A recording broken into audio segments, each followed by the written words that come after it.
Somewhere in the quiet hours after midnight, while you are lying there completely unconscious, your brain is doing something that took scientists decades to even believe was real. It is washing itself. Fluid genuinely moves through the tissue and flushes out the day's waste, including a sticky protein called amyloid, the same one that piles up into the plaques found in Alzheimer's disease. And the cleaning runs hardest during the deepest stage of sleep, the heavy, dreamless kind you get early in the night. Which raises the obvious question. How do you get more of that deep sleep, the kind that helps your brain do the cleaning? In this video, we'll talk about practical tips you can do, starting today, to help your brain get better sleep and give it the chance to cleanse itself properly. All of this is easy to implement, and all of it is backed by science, with actual scientific references, which you can find in the description. At the end, we'll also bust a few myths to make sure you have only the science-backed info, practical, easy tips, and absolutely no nonsense.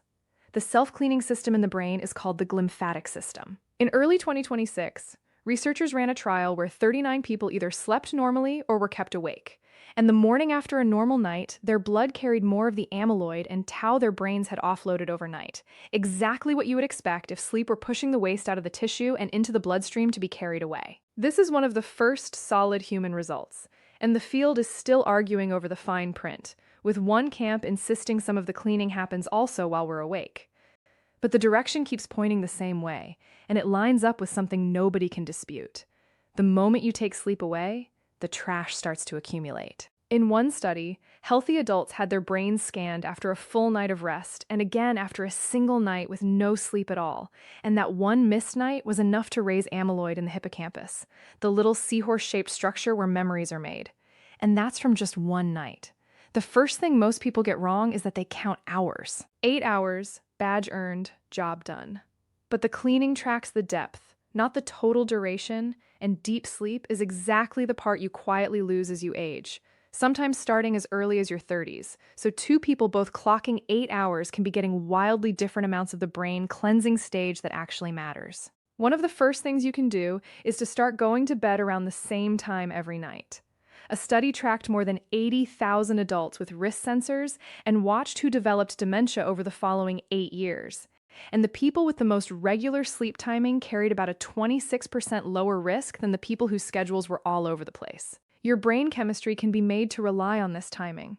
Do all the bedtime rituals you normally do, brush your teeth, write in your diary, meditate, or whatever else you do. Set an alarm if need be. Learn to associate those habits with bedtime and do them consistently at the same time every evening. Your body runs on an internal clock, and a predictable schedule lets it drop you into the deep stages on cue rather than scrambling to find them.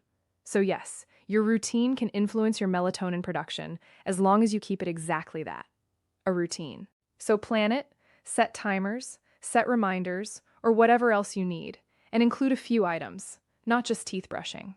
Make it a proper routine. Make your brain associate it with sleep, and most importantly, make the timing consistent every night. Another thing you have to address is snoring. Not the gentle kind, but the heavy, gasping, stop and start kind, sleep apnea, where the airway collapses and breathing pauses over and over through the night. Every pause hauls you up out of the deep stages, so someone with untreated apnea can spend 8 full hours in bed and barely touch the cleaning sleep at all. When your body is struggling to breathe, the brain can't exit survival mode, so it won't enter deep restorative sleep. So whatever it is, sinus problems, sleep apnea, neck posture, allergies, air humidity, or whatever else is affecting your breathing in any way, you have to address it. When researchers treated apnea patients and measured them again a month or so later, their deep sleep brainwaves came back. They literally used equipment to measure brainwaves associated with deep sleep, and the more those waves recovered, the lower their amyloid levels dropped. If you snore like a freight train, that's not just annoying. It's something worth taking seriously and literally for the sake of your brain health. Unlike your genes, this is fixable, so don't ignore it. Get a specialist's opinion, get a better pillow, get nasal strips or nasal sprays if need be. Do whatever it takes to address your breathing at night. Another super important thing is mild exercise. Pooling decades of studies shows that regular physical activity nudges up both the amount and the quality of deep sleep. So the movement you put in during the day buys you the brain cleaning at night. And there's one common myth worth killing, because it genuinely stops people from exercising. It's the idea that working out in the evening will wreck your sleep. Many people don't have the time or energy to exercise in the morning, then comes the afternoon, and now they don't want to wreck their sleep. So when it becomes too late for exercise, they just don't end up doing any. But this is wrong, because, in fact, pent-up energy from the day has to come out of your body before you can get some proper deep sleep. If you don't get all that tension out of your body, your brain will have to deal with the background levels of tension, stress, and cortisol. I don't think you need me to explain what that does to your sleep. When researchers actually pitted evening exercise against no exercise, finishing a moderate session before bed did not disrupt sleep at all, and if anything, it tilted toward a little more deep sleep. The only real loser was intense exercise right up against bedtime. So bottom line is, just do mild exercise, not intense exercise. It can be something basic and free, like a brisk walk. You don't need a gym subscription. Just find a way to work those muscles a bit to improve your sleep quality. There are two other things that actively eat into your deep sleep, and one of them is going to sting. Let's start with caffeine, because it does more than keep you awake. It specifically suppresses deep sleep and the slow brain waves associated with it. The only good thing is, caffeine does this on a dose and time-dependent manner, which means it's a super easy fix. All you have to do is just time your coffee cups and resort to decaf after 2 p.m. Another thing to watch is alcohol, which is sneaky, because many people are convinced that a glass of wine helps them sleep. That's wrong. No, literally, it's wrong. You're not feeling sleepy. Your nervous system is feeling sluggish because alcohol is a so-called nervous system depressant. It slows down brain activity, coordination times, and cognitive function. You think this means relaxation and sleepiness, but it is just a nervous system suppression. What's even more interesting is alcohol can also suppress your immune system, and like all organs in your body, your brain needs that too. So when you consume alcohol before bedtime, you are not helping your brain get sleepy, you are just telling it to hush, accumulate more waste, and then just pay for it later. Which also brings me to a few brain-cleansing myths I have to bust. Search this topic and you will drown in two things: sleep on your left side advice and audio tracks promising some exact frequency that flushes your glymphatic system while you doze.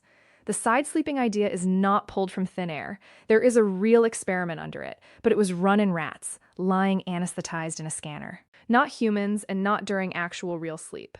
So yes, technically studies have been conducted where the sideways position cleared waste better than lying face up or face down.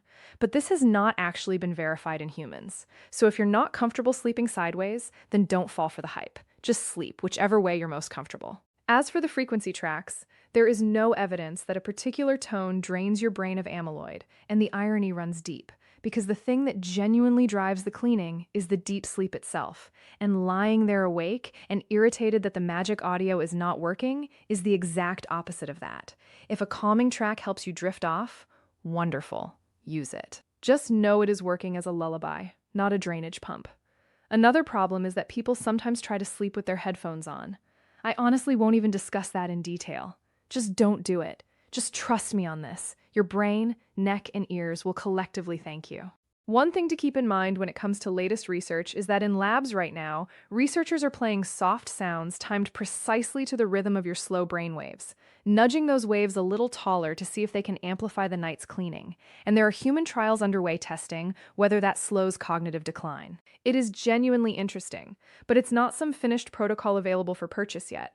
So technically, some research is ongoing, but there currently isn't any magical sound that can affect brain cleansing. The only things that can do that are sleep and your immune system. If you learned something today, share this info with someone who needs to hear it and hit that subscribe button so you don't miss out on our latest science-backed content. Stay curious and see you in the next one.